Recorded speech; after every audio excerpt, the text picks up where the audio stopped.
Le Mans selalu memberikan warna berbeda dalam persaingan para pebalap. Apalagi ini merupakan 1000 Grand Prix. Ada sesuatu yang spesial apa sih yang bisa diupdate mengenai 1000 Grand Prix ini untuk MotoGP? Tahukah, Le Mans itu belum pernah dimenangi oleh pembalap lokal hero atau pembalap asal Prancis. Ini dia. Kita bicara yang MotoGP 4 ya, sejak saat ini ya. Yang saat ini 2002. Ya. Itu makanya sangat diharapkan baik Johan Zarco dan juga Fabio Quartararo akan bisa istilahnya mewujudkan harapan fanatikan Prancis ini, ada pembalap kebanggaannya bisa menang di Grand Prix di kampung halamannya Prancis. Iya, tentu. Meskipun faktanya agak sulit ya, karena Fabio Quartararo saat 13, Johan Zarco tidak berada di barisan depan. Iya. Tapi ya percayalah, it ain't over until it's over. Jadi balapan baru bisa ditentukan hasilnya setelah bendera finish dikibarkan. Iya, tentu saja hal tersebut memang menarik membahas fakta bahwa pembalap tuan rumah justru kesulitan di sini. Bukan hanya baru-baru ini, bukan hanya di musim ini saja, tetapi sudah sejak lama. Bahkan pembalap yang terbanyak memenangkan balapan di Le Mans ini sendiri adalah justru pembalap Italia, yaitu tepatnya Giacomo Agostini. Untuk pembalap Prancis sendiri yang paling banyak memenangkan balapan di MotoGP ini sebanyak 3 balapan, itu adalah Pierre waktu itu, dan itu juga masih lama sekali, era 2 tak waktu itu. Betul. Sudah terlalu lampau sekali, belum era MotoGP saat ini. Iya, lebih menurut saya kenapa bisa ini terjadi, lebih karena karakter dan morfologi dari sirkuitnya sendiri yang benar-benar hybrid. Jadi ini tuh kalau karakternya hybrid, artinya ini akan membuka potensi seluas-luasnya pada jenis platform mesin apapun gitu ya, orang manapun, pembalap manapun untuk bisa menang di sini, sehingga ya ini akan menyulitkan bagi pembalap-pembalap akamsi di sini. Pembalap-pembalap tuan rumah ya, pembalap akamsi bahasanya. Oke. Nah, kalau kita membahas mengenai sendiri yang paling banyak untuk memenangkan balapan di sini adalah Honda untuk tim, untuk konstruktor tepatnya. Nanti kita akan bahas hal tersebut, tetapi kita lihat terlebih dahulu best moment yang sempat terjadi di sirkuit ini.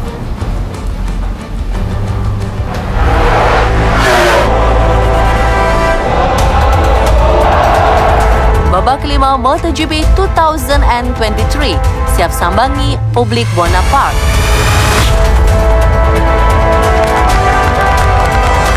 Sejumlah kisah tentunya jadi bakal apik jelang saksikan balapan nanti. Apa saja itu? Here we go!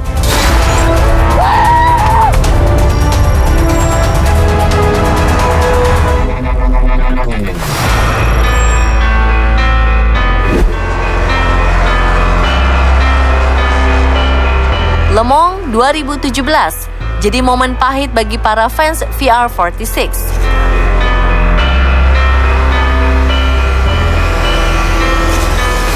Duel sengit Valentino Rossi di akhir lap kontra Maverick Viñales gagal dikonversi The Doctor menjadi sebuah perayaan setelah alami crash. Yang jadi momen patah hati, The Doctor tertangkap kamera terlihat frustrasi dan sedih.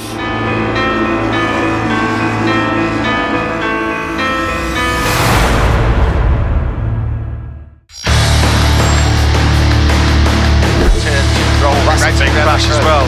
That's one of the Mark VDS bikes. Crash horor dialami Jack Miller pada sesi keempat latihan bebas Le Mans musim 2017.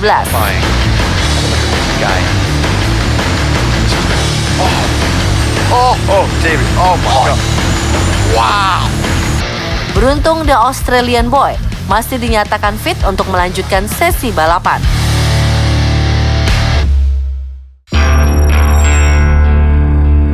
Jules Danilo, you just mentioned one of the only of 2 people to 2017 sajikan begitu banyak cerita membekas di sirkuit Le Mans. And you'll get some helicopter views in a moment. Not many. Kali ini di kelas Moto3. Crash and then he entered the pits. We must have. Ada 2 insiden berkaitan yang harus libatkan hampir separuh kontestan balap. The problem is, Steve, there's going to be a delay, of course, but Insiden pertama terjadi saat balapan masuki tikungan keempat di lap pertama yang libatkan 4 rider. It was Suzuki actually that crashed initially coming out of turn 4 with poor old Norodine and Dalla Porta with absolutely nowhere to go. Cornfall's going to get dragged into this as well.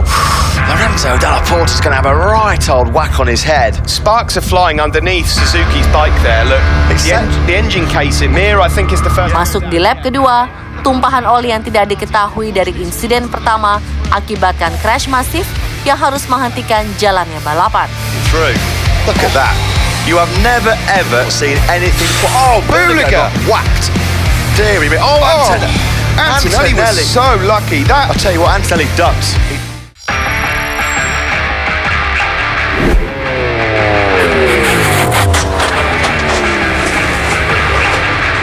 Kali ini aksi apik Joan Mir di Le Mans musim 2020. Alami crash tunggal, Mir tampilkan apa yang disebut dengan falling with style.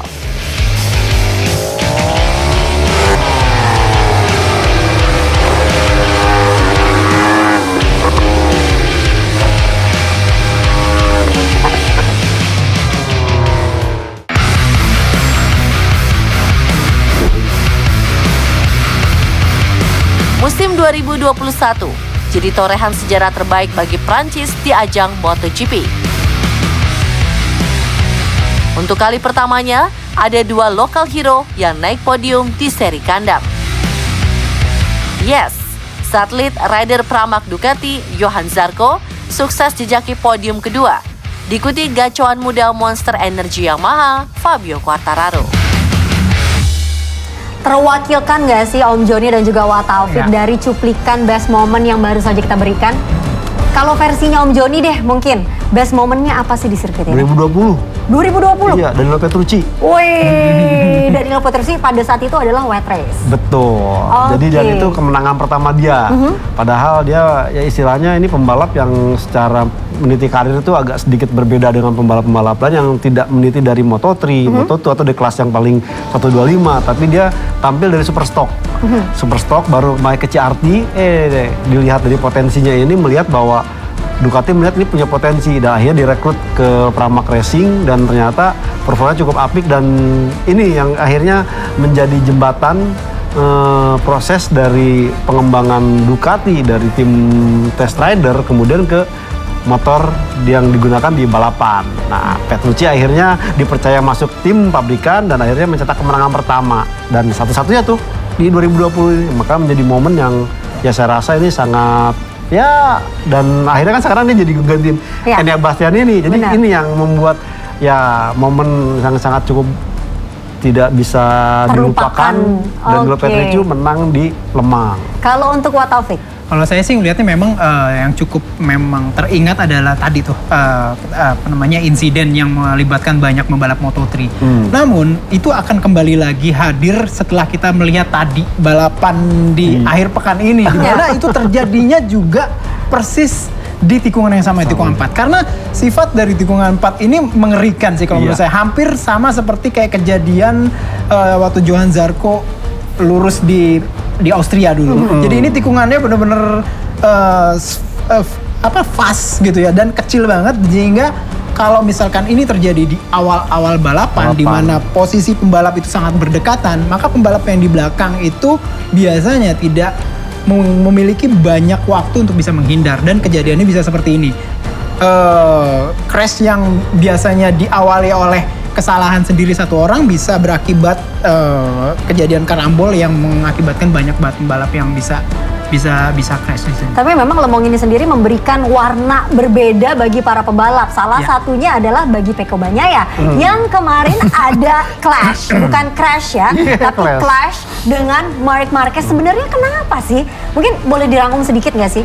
Jadi sebenarnya kan sebelum sprint race itu diadakan pertemuan dengan tim MotoGP Stewart. Sebenarnya ingin istilahnya mengakomodir apa kata pembalap karena selama ini kan ya entahlah mungkin tim MotoGP Stewart baperan lah ya karena terus disorot melakukan kesalahan tidak konsisten dan hampir sepakat bahwa tuntutannya dari semua pembalap adalah untuk konsisten dalam menetapkan keputusan. Ya. Karena memang Wim Stewart ini kan emang tugasnya adalah mencari kesalahan pembalap apapun itu modelnya. Nah ternyata kemarin tuh di sprint race beberapa insiden yang waktu di Jerez itu keluar keputusan istilahnya penalti. Ya. Loh ini enggak. Dan kemudian juga insiden dengan Marc Marquez juga enggak, meskipun ya sempat keluar ya kepalan tangan ke atas. Ya. Cuman pada saat dikonfirmasi, Peko mengatakan bahwa enggak, itu ya istilahnya refleks aja bahwa saya mempertanyakan waktu saya melakukan hal yang serupa, gua kena gitu. Ya. Jadi bingung rancu ya jadinya ini waktu ini kejadian kok enggak. Jadi gimana? Meskipun akhirnya Francesco Bagnaia mengatakan bahwa ya kalau pamannya fair kayak begini ya oke, kita akan tunjukkan selama itu balapannya clean move, kemudian duelnya istilahnya elbow to elbow, tidak sampai kejadian jatuh, mungkin ini akan menambah tontonan MotoGP lebih seru lagi. Oke, mungkin GP Mania ada yang terlewatkan mengenai MotoGP Sprint kemarin. Nggak tahu sebenarnya ini tuh clash apa sih yang lagi kita bicarakan. Gimana kalau lihat cuplikan berikut ini? Bagnaia, I think it's fair to say he's been Marquez there, hasn't he? Didn't like that, did he? But I'm afraid to say that's the way Marc Marquez rides. That's what he brings to the game. Sprint Race Le Mans menyisakan cerita pertarungan Francesco Bagnaia versus Marc Marquez. Then the battle was fun. I was enjoying it, and was quite aggressive, but it's the way I like to race. For me, we must to speak about these small things. I mean, these overtakes. I speak already with Pecco, and he was not angry against me. He was more upset because he was penalized in Jerez, and here I was not penalized, but other different actions. But guys, this is MotoGP. I mean, I'm here already. It's my 11th year, I think, in the MotoGP category. If you want to overtake, always will be a close overtake. I think it's what the fans enjoyed. For me, yesterday the Steve was wearing the safety commission, and I give my opinion. And for me, my opinion this year is like all what happened on the races was a race incident. Just the only one must be penalized was my one in Portimao because it was a big mistake. This one must be penalized, but all the rest was race incidents. 1:39.459 sets this door. Marquez! He has absolutely slammed into Miguel Oliveira. Menurut Marquez, hanya ada satu kejadian yang merupakan tindak kesalahan rider dari rentetan crash musim ini, yaitu crash antara dirinya dengan Miguel Oliveira di Portimao. Marquez! He has absolutely slammed into Miguel Oliveira. Yellow flags are out in sectors 1 and 2. There was initial contact, I think, a clip on. Sisanya bukan merupakan kesalahan sang pebalap, alias murni kecelakaan. He's been tangled up with somebody else, Fabio Quartararo, and that's what happens, isn't it? When you qualify deep, you get stuck in the pack, you get caught up in those early melees, and Fabio Quartararo's woeful weekend goes from bad to worse. I think that's Maverick Vinales. Oh, crash further down the field. Maverick Vinales. Vinales nearly makes contact with Morbidelli. He then makes contact with Marquez, and then Bezzecchi further back. He's just going to run. Well, itu menurut pandangan Marquez.